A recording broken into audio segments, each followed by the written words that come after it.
Hello and a very warm welcome. The controversy over whether or not Iran's nuclear facilities have been completely destroyed or obliterated, as Donald Trump puts it, deepens as intelligence reports state that the damage to the facilities may not have been that extensive. CNN is reporting it, MSNBC has reported it, and Donald Trump has criticized these news outlets for fake news. He's saying that whatever they're reporting is not correct.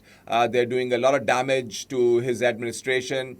They owe an apology to the pilots who flew those B-2 bombers to Iran and bombed those facilities. He said no other military has the capability or the expertise to undertake such a mission that the United States did. But now the reports regarding the damage to the facilities are coming out. One of the intelligence reports quoted by Reuters says that Iran's nuclear facilities have set back Tehran's program by only a matter of months.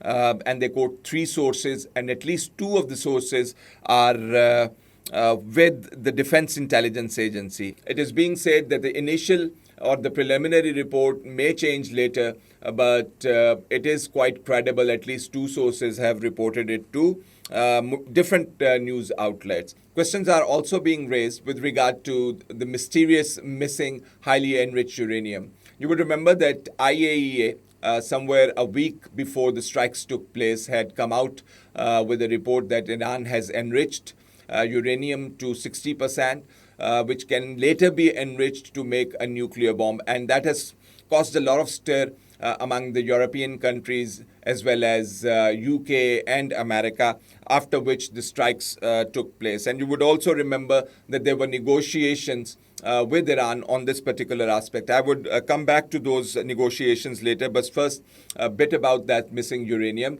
See, the former US Secretary of State, John Kerry, is saying that you can bomb the nuclear facilities, but you cannot bomb away the memory of making a nuclear bomb. What he's referring to is Iran's expertise to enrich uranium, to enrich it to a level where it can be used to make a nuclear bomb. Although Iran denies that it does not want to make a nuclear bomb, Iran denies that it would enrich it to a level where it can be used for a nuclear bomb, and it will be used for civilian purposes. But shadows and doubts were cast over Iranians' statements. Where is that mysterious uranium? Reports suggested that it was moved out of the nuclear facilities a day before United States struck these sites, and it is far and away from the reach of the United States and Israel.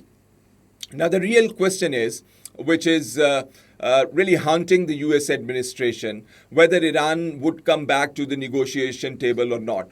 Already there is a debate in the United States that Donald Trump's administration failed in achieving his targets. And then they're also saying that it is a gross violation of the US Constitution as well. So all that trouble, all that adventure, why did the Donald Trump administration undertook that? And they're saying that Iran can go back to enriching uranium after rehabilitating its nuclear facilities. Now, the real question here is whether Iran comes back to the negotiation table or not. Iran has indicated that it may come back to the negotiation table, but this time round, the terms of the negotiations will be different.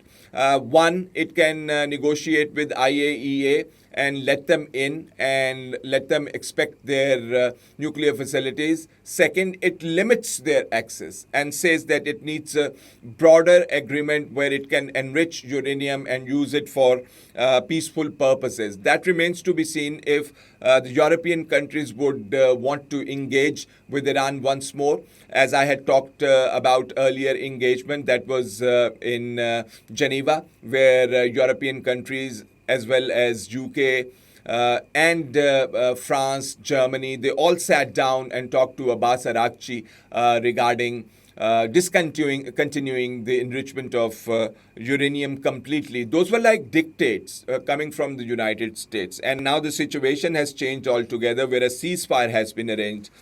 Ceasefire's terms and conditions, what are those conditions? That remains to be seen as well. If Iran has been bound to come back to the negotiation table, in accordance with the terms of the ceasefire agreement, then Iran would have some sort of obligation. And if the ceasefire agreement does not have that sort of agreement or that sort of clause to bring back Iran to the negotiation table, then Iran would be able to dictate its terms. Very interesting statements from Ayatollah Khomeni's advisor. He said that the uranium was taken out of those facilities and is in safe hands and can be used at an appropriate time. For what use? There is a big question mark over this.